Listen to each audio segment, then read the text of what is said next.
ಇಂದೇ ಡೌನ್ಲೋಡ್ ಮಾಡಿ ಮತ್ತು ನಿಮ್ಮ ನೆಚ್ಚಿನ ಶೋಗಳನ್ನು ಆನಂದಿಸಿ.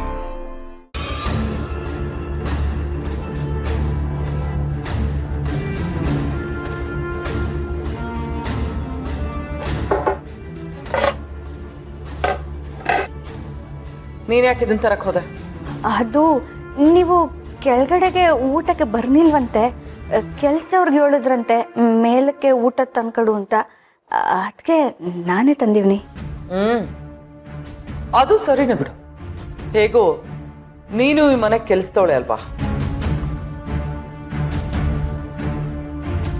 ನೋಡಪ್ಪ, ತಾಳಿ ಕಟ್ಟಿದ್ರೆ ಮದುವೆ ಊಟ, ಇಲ್ಲ ಅಂದ್ರೆ ಜೈಲೂಟ ಗ್ಯಾರಂಟಿ. ಈಗ ಹೇಳ್ತೀಯೋ ಅಥವಾ ಈ ವಿಷಯ ಎಲ್ಲ ನ್ಯೂಸ್ ಅಲ್ಲಿ ಬರ್ಬೇಕಾ?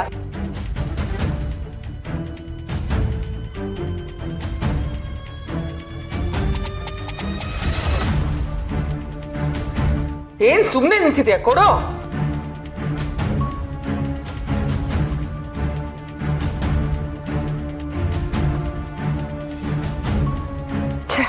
ಇನ್ನು ಮುಂದೆ ಈ ಮನೆಯಲ್ಲಿ ಅನಿಷ್ಟನ ನೋಡ್ಕೊಂಡೇ ಇರಬೇಕು.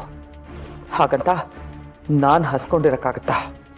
ನೀವು ನನ್ನ ಕೆಲ್ಸದವಳು ಅಂತ ಕರೆದ್ರು ನನಗೇನು ಬೇಸರ ಇಲ್ಲ. ನಿಮ್ಮ ಸೇವೆ ಮಾಡೋದ್ರಾಗೆ ನನಗೆ ಸಂತೋಷ ಐತೆ, ನನಗೆ ಬೇಸರ ಇಲ್ಲ.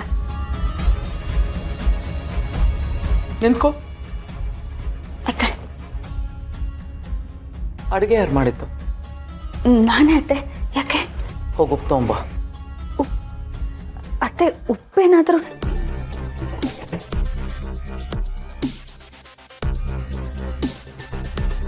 ಆ ಸುಬ್ಬು ಮತ್ತೆ ಶ್ರಾವಣಿ ನನ್ನನ್ನೇ ಹೆದರಿಸಿ ತುಳನ ಮಾಡಿ ತಲೆ ಕಟ್ಟಿದ್ದಾರೆ.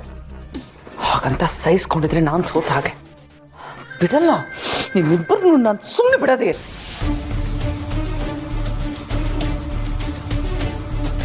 ಕೊಡೈಲೆ.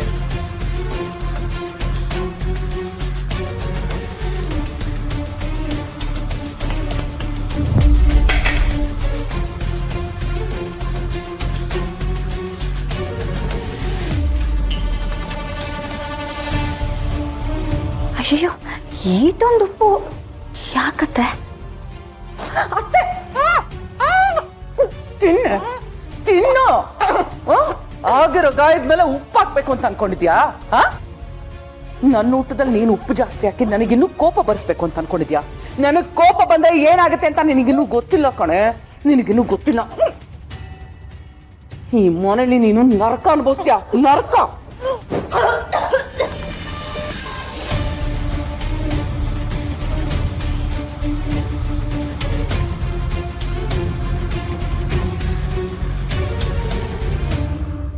ಓ, ಉಪ್ಪು ತಿಂದ್ಮೇಲೆ ನೀರು ಕುಡಿಬೇಕಲ್ವಾ? ತಗೋ.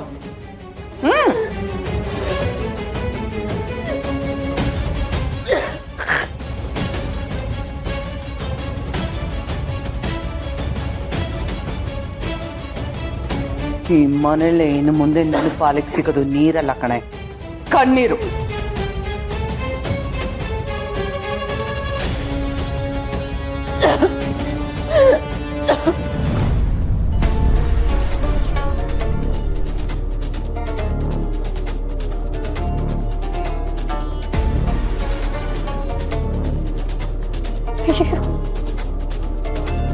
ಅಯ್ಯೋ, ನನ್ನ ಕಂದ,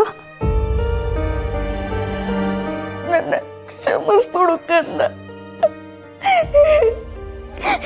ಈಟೆಲ್ಲ ಆಗ್ತಿರೋದ್ರಿಂದ ನನ್ಗಟ್ಟೆ ಅಲ್ಲ, ನಿನ್ಗೂ ಸ್ಯಾನೆ ಕಷ್ಟ ಆಯ್ತದೆ. ನನ್ನಿಂದ ನಿನ್ನ ಸಂದಕ್ಕೆ ನೋಡ್ಕೊಳಕ್ಕೆ ಆಯ್ತಾ ಇಲ್ಲ.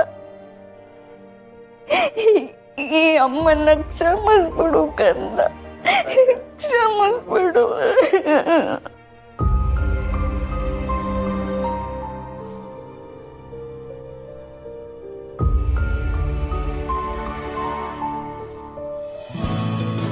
ನಮ್ಮ ವಂದನಾ ಅಕ್ಕ ಇಲ್ಲಿ? ಅದು ಬಾವ ಅವರು ಮೇಲ್ಗಡೆನೆ ಊಟ ಮಾಡ್ತೀನಿ ಅಂದರು, ಅದಕ್ಕೆ ಅಲ್ಲಿಗೆ ಊಟ ಕಳಿಸಿದ್ದೀನಿ. ಸರಿ. ನಿನ್ನ ಬಗ್ಗೆನೇ ಕೇಳ್ತಾ ಇದ್ದೆ. ಏನು ಮೇಲ್ಗಡೆನೆ ಕಳಿಸ್ಕೊಡು ಅಂತಂತೆ? ಆ, ಹಾಗೆ ಅಂತ ಅನ್ಕೊಂಡಿದ್ದೆ, ಆದರೆ ನನ್ನ ತಮ್ಮಂದಿರು ತುಂಬ ಬ್ಯುಸಿ ಇರ್ತಾರೆ. ಸರಿ, ಅವ್ರ ಜೊತೆ ಕೂತ್ಕೊಂಡು ಊಟ ಮಾಡಿದ್ರೆ ಅವ್ರಿಗೂ ಸಂತೋಷ ಆಗುತ್ತಲ್ಲ ಅಂತ ಬಂದೆ. ಬಾಕ ಕೂತ್ಕೋ. ನಿನ್ನ ಜೊತೆ ಕೂತ್ಕೊಂಡು ಊಟ ಮಾಡೋದು ಅಂದರೆ ನಮಗೂ ಎಲ್ಲ ಸಂತೋಷನೇ. ಹೌದು, ಮನೆಯವರೆಲ್ಲರೂ ಈ ರೀತಿ ಒಟ್ಟಿಗೆ ಕೂತು ಊಟ ಮಾಡೋದು ಏನೋ ಒಂಥರ ಸಂಭ್ರಮ.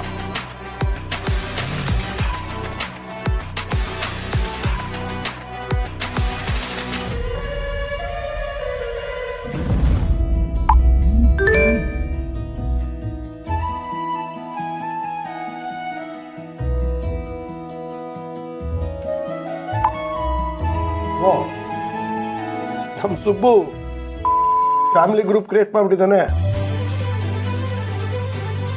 ಹೌದಣ್ಣ, ಅಂತೂ ನಮ್ಮ ಫ್ಯಾಮಿಲಿಗೂ ಒಂದು ಗ್ರೂಪ್ ಅಂತ ಆಯ್ತು.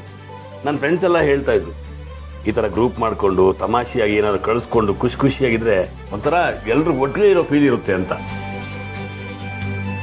ಯಾವ ಸ್ಥಿತಿ ಬಂತು ನೋಡು. ಹಿಂದೆಲ್ಲ ನಾವೆಲ್ಲ ಕೂತು ಹರಟೆ ಹೊರದು ಕಾಲ ಕಳೀತಾ ಇದ್ವಿ. ಈಗ ಮೆಸೇಜು ಫೋಟೋಸು ಕಳಿಸ್ಕೊಂಡು ಒದ್ದಾಡ್ತಾ ಇದ್ದೀವಿ. ಆದರೂ ನಾವೆಲ್ಲ ಒಂದಾಗಿದ್ದೀವಿ ಅನ್ನೋ ಒಂದು ಸಂಭ್ರಮ ಅಷ್ಟೇ. ಸುಬ್ಬುಗೂ ವಿಜಯಗೂ ಒಂದು ಕೋಲ್ಡ್ ವಾರ್ ನಡೀತಾ ಇದೆ. ಇದರಲ್ಲಿ ಸುಬ್ಬು ಈಗ ಮುಂದೆ ಇದ್ದಾನೆ, ಏನೋ ಮಾಡಕ್ ಹೊರಟಿದ್ದಾನೆ. ಆದರೆ ನನಗೇನೋ ಇಷ್ಟ ಇಲ್ಲ ಇದಲ್ಲ. ಅಲ್ಲ, ಯಾಕೆ ಈ ಗ್ರೂಪ್ನ ಕ್ರಿಯೇಟ್ ಮಾಡ್ದ? ಮಾಡ್ಲಿ ಬಿಡಕ್ಕ. ಈಗ ನಾನು, ನೀನು, ಶ್ರಾವಣಿ, ಸುಬ್ಬು ಎಲ್ಲ ಒಂದೇ ಮನೇಲಿ ಇರೋಕ್ಕಾಗಲ್ವಲ್ಲ. ಅಟ್ಲೀಸ್ಟ್ ಫ್ಯಾಮಿಲಿ ಗ್ರೂಪ್ನಲ್ಲಾರು ಇದೀವೇನೋ ಒಂದು ಸಮಾಧಾನ. ಏನೋ ಇರು, ನನಗಂತೂ ಇದೆಲ್ಲ ಇಷ್ಟ ಆಗಲ್ಲ.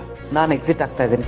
ಅಕ್ಕ, ನೀನು ಈಗ ತಾನೇ ಹೇಳ್ದೆ ತಮ್ಮಂದ್ರಿಬ್ರು ಬ್ಯುಸಿಯಾಗಿರ್ತಾರೆ, ಅವ್ರು ಸಿಗೋದೇ ಅಪರೂಪ ಅಂತ. ಅಟ್ಲೀಸ್ಟ್ ನೀನು ಈ ಗ್ರೂಪಲ್ಲಿದ್ರೆ ನಾವೆಲ್ಲರೂ ಕನೆಕ್ಟ್ ಆಗ್ಬೋದಲ್ಲ. ನಿಜ ಅಕ್ಕ, ನಿನ್ನ ಗ್ರೂಪಿನೆಲ್ಲ ಎಕ್ಸಿಟ್ ಆಗ್ಬೇಡ. ನಿನ್ನ ಗ್ರೂಪಲ್ಲಿದ್ದರೆ ಒಂದು ಕಳೆ ನೋಡು. ಈ ಮನೆಯಲ್ಲಿ ನೀನಿದ್ರೆ ಯಾವ ಥರ ಇರುತ್ತೋ ಆ ಥರ ಗ್ರೂಪಲ್ಲಿದ್ದರೆ ಒಂದು ಕಳೆ. ಕಳೆ ಅಲ್ಲ ಬಾವ, ಕೊಳೆ. ಒಂದಲ್ಲ ಒಂದಿನ ಇದು ನಿಮಗೆ ಗೊತ್ತಾಗುತ್ತೆ. ಇವಳನ್ನ ಆದಷ್ಟು ಬೇಗ ಈ ಮನೆಯಿಂದ ಆಚೆ ಹಾಕ್ಲೇಬೇಕು. ಆ ಕೆಲಸನ ಶ್ರಾವಣಿ ಸುಬ್ಬು ಮಾಡೇ ಮಾಡ್ತಾರೆ. ಹೌದಕ್ಕ, ನೀನು ಗ್ರೂಪಲ್ಲಿ ಇರಲೇಬೇಕು, ಎಕ್ಸಿಟ್ ಆಗೋ ಆಗಿಲ್ಲ ಅಲ್ವಣ್ಣ? ಹೌದು, ಚಾನ್ಸೇ ಇಲ್ಲ. ಇದ್ದಕ್ಕಿದ್ದ ಹಾಗೆ ಸುಬ್ಬು ಯಾಕೆ ಈ ರೀತಿ ಗ್ರೂಪ್ ಕ್ರಿಯೇಟ್ ಮಾಡಿದ್ದಾನೆ? ಇಲ್ಲ, ಅವನು ಇದನ್ನೆಲ್ಲ ಮಾಡಿದ್ದಾನೆ ಅಂದ್ರೆ ಇದ್ರ ಹಿಂದೆ ಏನೋ ಉದ್ದೇಶ ಇದೆ.